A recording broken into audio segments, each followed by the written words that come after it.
Hello, this is Richard Green, and this is a video on my strange refusal to salute. And this is really a kind of advice for how to work with me. And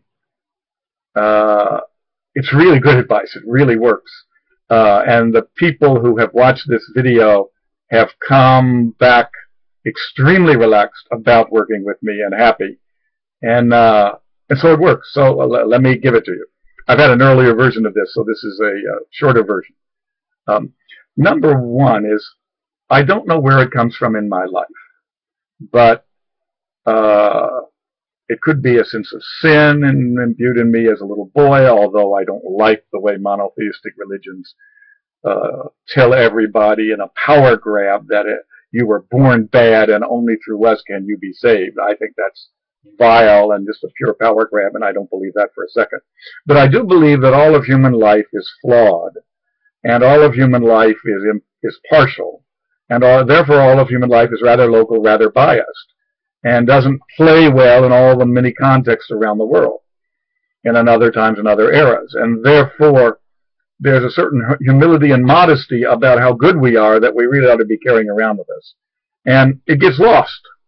Now, it gets lost for a profound reason, that civilization is, to a large extent, merely a bunch of monkeys encouraging each other in a big, scary universe.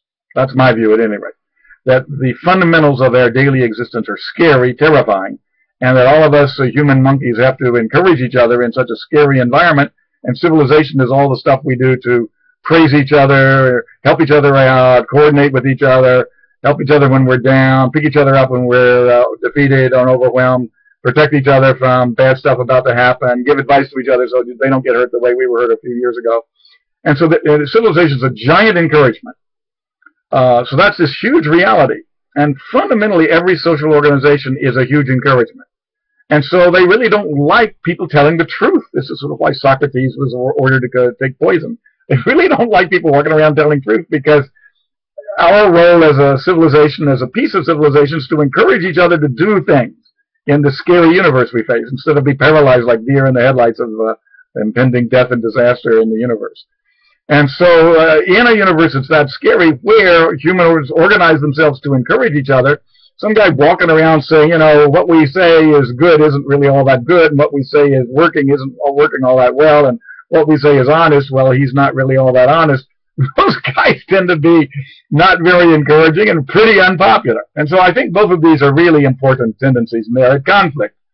But I don't think you can say no to either one. I really do think that if you just do the monkey encouragement thing, you end up a deluded fool, and probably create room and space for evil guys to rip off everybody in the group. And that if you walk around like Socrates in some sort of naive search for truth, stupidly telling the exact truth to everyone and every day, that you create a comedy or a tragedy and not a civilization.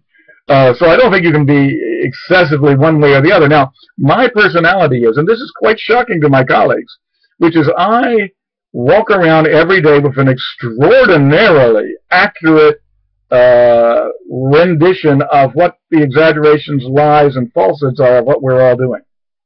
And I'm very comfortable with people saying horrifying things about the field, the profession, where we're going, and the kind of stuff we produce.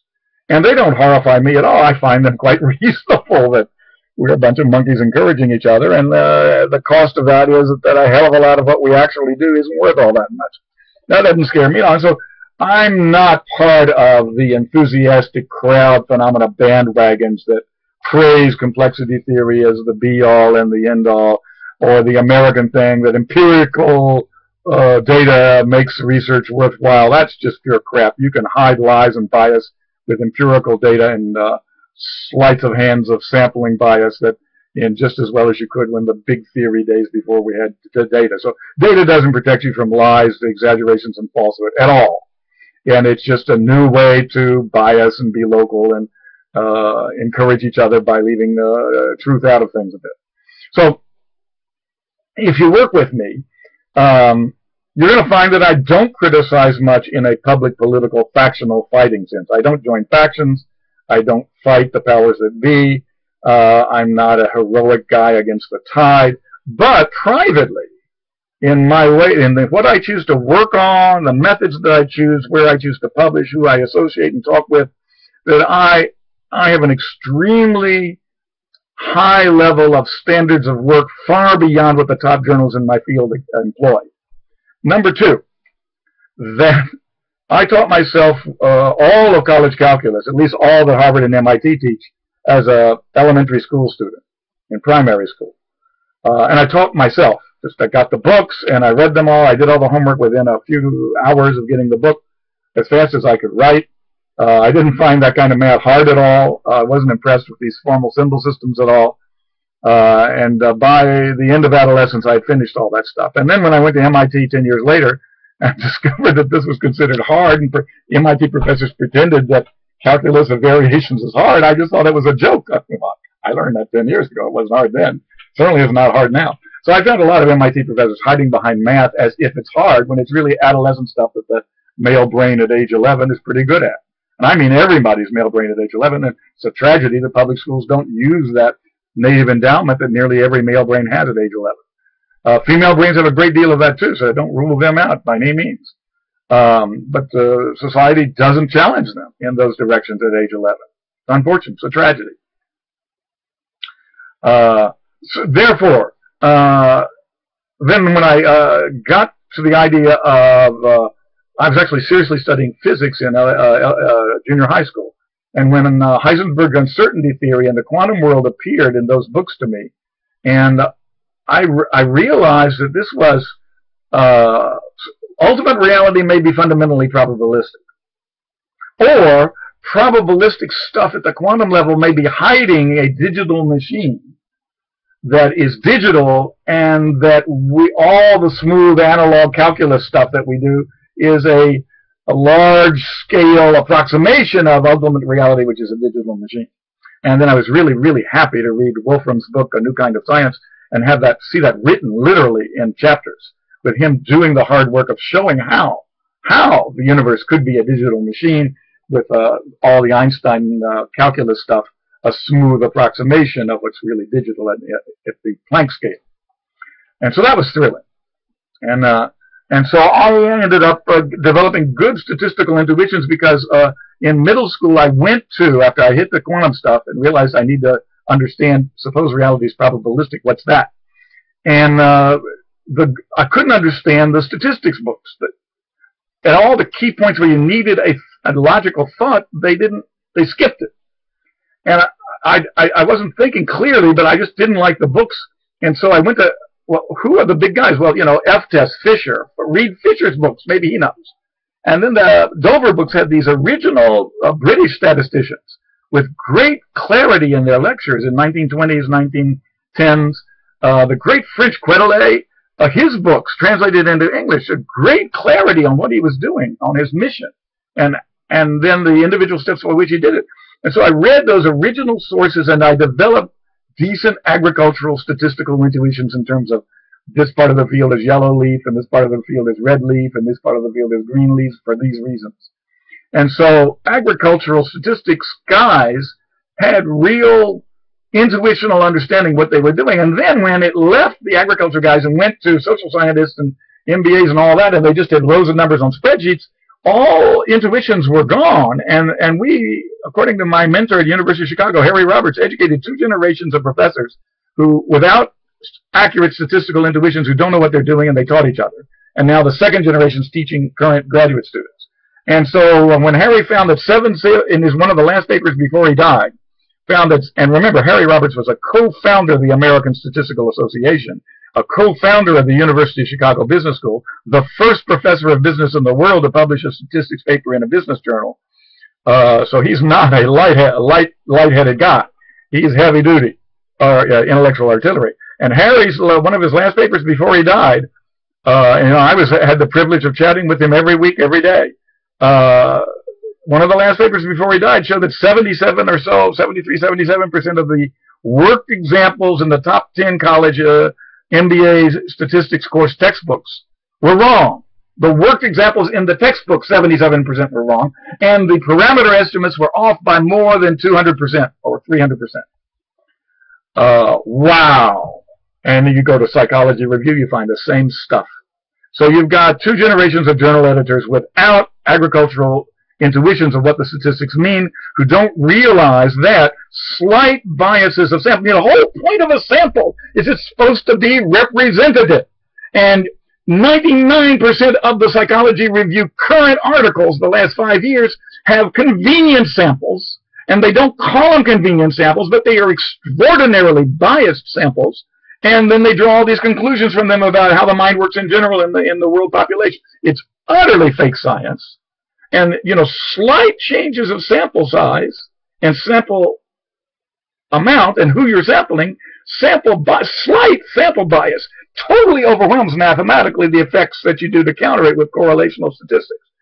And so this kind of work is going on in academia, and I'm comfortable in that world. I realize this is going on.